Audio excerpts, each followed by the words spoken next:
One of the candidates expected to take over Bank of America, a possible candidate, is Brian Moynihan. He is expected to testify today in Congress about the Bank of America buy of Merrill Lynch, and he's expected to say that it was, in fact, a very good purchase for the bank. We're here to talk about what else he may say and also the candidate search right now at Bank of America. We're joined by managing editor at Bloomberg here, Dan Colarusso, and also Russ Gerson. He's the CEO and founder of the Gerson Group.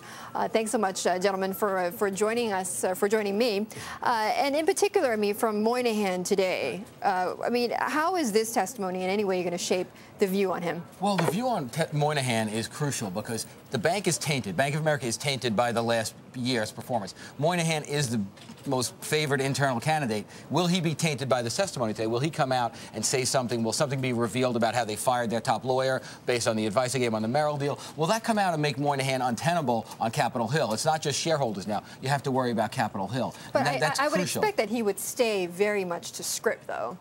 Right, but even if he stays on script, is the perception there'll always be photos of him in front of Congress, right, being flogged, and that's an issue these days. Yeah, I think it's going to be very challenging for any of the internal people, you know, particularly Moynihan, who was involved in this, to be able to have credibility with the various constituencies that you have to be able to address when you become CEO of Bank of America. It's going to be very challenging. Right, and this may also be this may almost be a case where you may not want to pluck from the internal, right. Because, as you mentioned, there's just so many issues around Bank of America that you could be possibly tainted. I mean, but in your view, though, I mean, Moynihan, is he in fact the best candidate for Bank of America? You know, he is certainly a compelling candidate because he understands the institution. He has a broad base of experience, but I think it's going to be very challenging for anybody internal to get away from the taint of being associated with the institution, whether it's the Merrill Lynch acquisition or the way the institution was run even prior to the acquisition. You almost have to buy a value CEO in this particular case, right? Buy somebody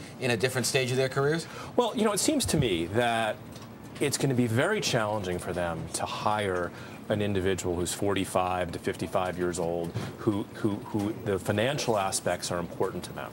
I think, you know, if you look at what GMAC did in hiring Michael Carpenter, you know, here's a retired CEO who's run a large institution, who's made their money, who's going to do this for the challenge of turning something around, not for the compelling compensation. Right, and so that's someone where like a Mr. Fix-It to come in who's done that many times. Well, not so before. much a Mr. Fix-It, right? Kind of somebody who's done it before, but somebody who doesn't need the money right now. There are two kind of senior tour CEOs who are bouncing around. People have mentioned John Corzine. We feel like, you know, he's a good, he's obviously a Goldman guy, great pedigree, but was Jersey governor, doesn't quite have the chops anymore to get this job. No way. And De Molina, in his case, you know, Alvaro De Molina just left GMAC.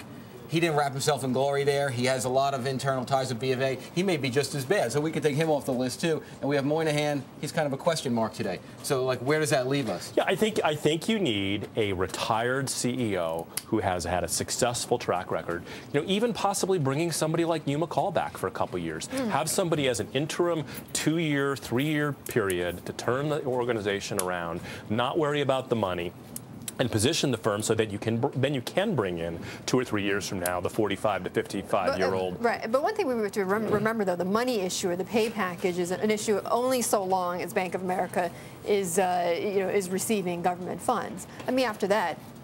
Right, but who knows how long that'll be? It could be 2 or 3 years. Exactly. How willing is somebody at a CEO level willing to do charity work? And that's the issue there. Right. Yeah. Okay.